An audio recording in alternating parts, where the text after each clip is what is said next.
Inspiratif. Assalamualaikum warahmatullahi wabarakatuh. Halo sahabat semua, jumpa lagi dengan saya di sini di channel Murni Turmiati, channel inspiratif. Apa kabarnya sahabat semua? Mudah-mudahan semuanya selalu dalam lindungan Allah Subhanahu wa taala. Kali ini saya akan berbagi informasi, berbagi pengetahuan tentang berbagai macam tradisi Maulid Nabi yang ada di Indonesia. Saya di sini akan menyebutkan 9 tradisi yang mungkin kita belum tahu. Mudah-mudahan memperkaya pengetahuan kita tentang uniknya budaya dan tradisi di Indonesia, terutama dalam hal Maulid Nabi ini. Apa saja itu? Ayo mari kita ikuti. Yang pertama ada Kirab Ampiang. Kirab Ampiang ini digelar di Desa Lorang Kulon, Jati Kudus. Awalnya kegiatan ini adalah media penyiaran agama Islam, syiar agama Islam yang dilakukan oleh Ratu Kalinyamat dan Sultan Hadirin, yaitu suaminya. Namun kesininya tradisi ini justru turun-temurun dan sudah menjadi sebuah hal yang ditunggu-tunggu setiap Maulid Nabi, yaitu pelaksanaannya kepada tanggal 12 Rabiul Awal. Tradisi ini digelar dengan menyajikan makanan yang dihiasi dengan ampiang atau nasi dan kerupuk yang diarak keliling desa sebelum menuju Masjid Wali At-Taqwa di desa setempat. Dalam tradisi ini masing-masing peserta juga menampilkan sejumlah kesenian seperti visualisasi tokoh yang berjasa atas berdirinya Desa Lorang Kulon. Setelah sampai di Masjid Wali, tandu yang berisi nasi bungkus serta hasil bumi didoakan oleh ulama kemudian dibagikan kepada masyarakat untuk dimakan bersama-sama dan mendapat keberkahan. Yang kedua ada Muluden.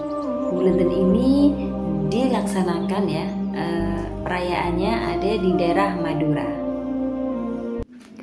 Acara ini diisi dengan pembacaan barzanji atau sirah hidup Nabi dan sedikit selingan ceramah keagamaan yang memetik keteladanan Nabi.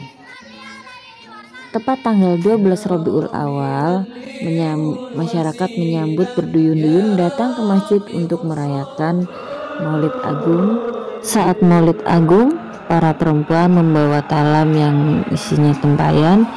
Di sekelilingnya diberi berbagai macam buah yang ditusuk dengan lidi, kemudian dibalutkan di tumpeng. Yang ketiga ada Grebek Maulud. Grebek Maulud ini jadi pada masa Kesultanan Mataram, perayaan Maulid Nabi dinamakan Grebek Maulud. Kata grebek sendiri berarti mengikuti, yaitu mengikuti sultan dan para pembesar keluar dari keraton menuju masjid untuk mengikuti perayaan Maulid Nabi. Puncak perayaan ini diperingati dengan upacara Grebek Maulud. Acara ini diiringi dengan membawa gunungan yang dibawa ke Masjid Agung. Bagian dari gunungan hasil bumi itu tadi nanti akan diberikan ke masyarakat, dan bagi masyarakat itu dianggap sebuah simbol memperkuat tekad dan memiliki daya tuah, terutama bagi para petani.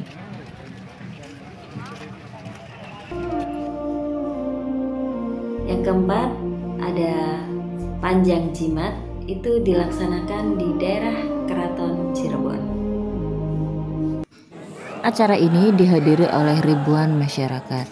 Akan dimulai sejak berada di bangunan Prabayaksa Keraton Kasepuhan menuju Linggir Agung yang berjarak 100 meter. Abdi dalam akan membawa peralatan upacara lengkap seperti obor dan lain-lain sebagai simbol kelahiran Nabi dari malam hari. Selanjutnya ada tradisi weh-wehan, itu ada di daerah Kendal. Awalnya weh-wehan dilakukan oleh warga desa Kerajaan Kulon, desa Kuto Harjo Kaliwungu. namun belakangan meluas ke seluruh kecamatan. Tradisi weh-wehan ini sudah berjalan ratusan tahun. Diawali dari salah satu penyebaran agama Islam di kalangan Kiai Haji Asy'ari atau Kiai Guru. Kala itu ia memberi makanan kepada masyarakat kampung pesantren sebagai wujud kebahagiaan atas kelahiran Nabi Muhammad. Dan kini kegiatan itu sudah menjadi tradisi. Selanjutnya ada Bungolado, itu ada di daerah Padang Pariaman. Tradisi ini ada di Padang Pariaman, Sumatera Barat. Ini merupakan pohon hias yang daunnya berisi uang atau istilah lainnya adalah pohon uang.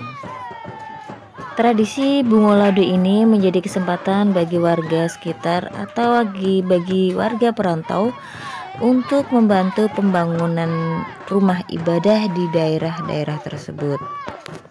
Uang-uang kertas tersebut dibentuk menjadi semacam pohon, dan ini merupakan simbol bahwa uang-uang yang disumbangkan itu akan menjadi pohon amal kelak di akhirat.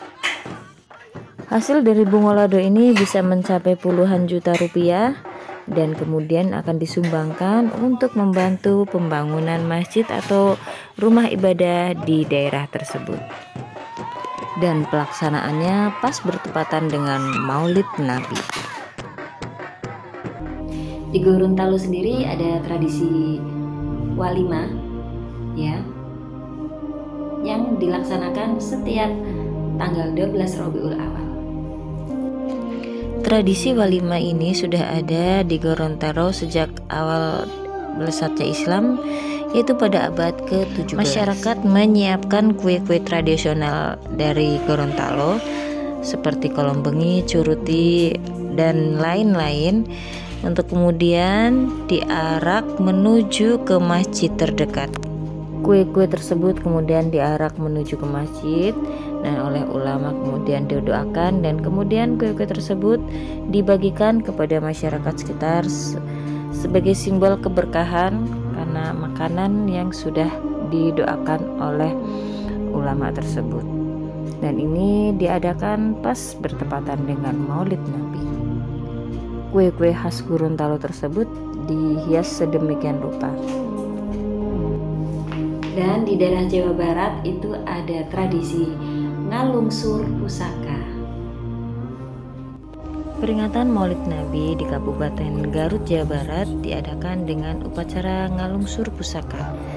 Ngalungsur pusaka ini adalah pembersihan atau pencucian pusaka-pusaka peninggalan Sunan Rohmat atau Sunan Godok atau Raden Kiang Santan setiap setahun sekali. Lalu pusaka-pusaka ini dicuci dengan air bunga-bunga dan digosok dengan minyak wangi supaya tidak berkarat dan difokuskan di Masjid Kupang Godok, Desa Lebak Agung, Kecamatan Karangpawitan. Di tempat lain seperti Banten, kegiatan ini dilaksanakan di Masjid Agung Banten.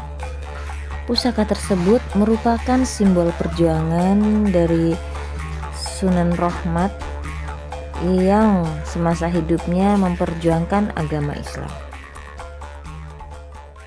Nah, itu saja sahabat, berbagai tradisi Maulid Nabi yang ada di Indonesia.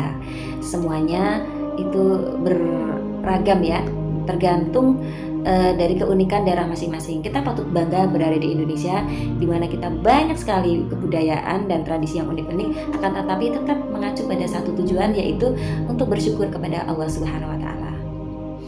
Nah, jangan lupa like, comment, dan subscribe ya untuk channel ini agar channel ini semakin berkembang dan teman-teman bisa mendapat video-video menarik yang menginspirasi, yang mudah-mudahan bisa memberi energi positif untuk kehidupan sahabat. Saksikan video-video selanjutnya setelah ini yang bulan ini masih berkaitan dengan Maulid Nabi semua. Setelah ini ada beberapa peristiwa yang terjadi pada saat kelahiran Nabi Muhammad SAW, dan nanti juga ada kisah cinta Khadijah dan Nabi Muhammad SAW. Ya, itu saja yang bisa saya sampaikan pada kesempatan kali ini. Wassalamualaikum warahmatullahi wabarakatuh.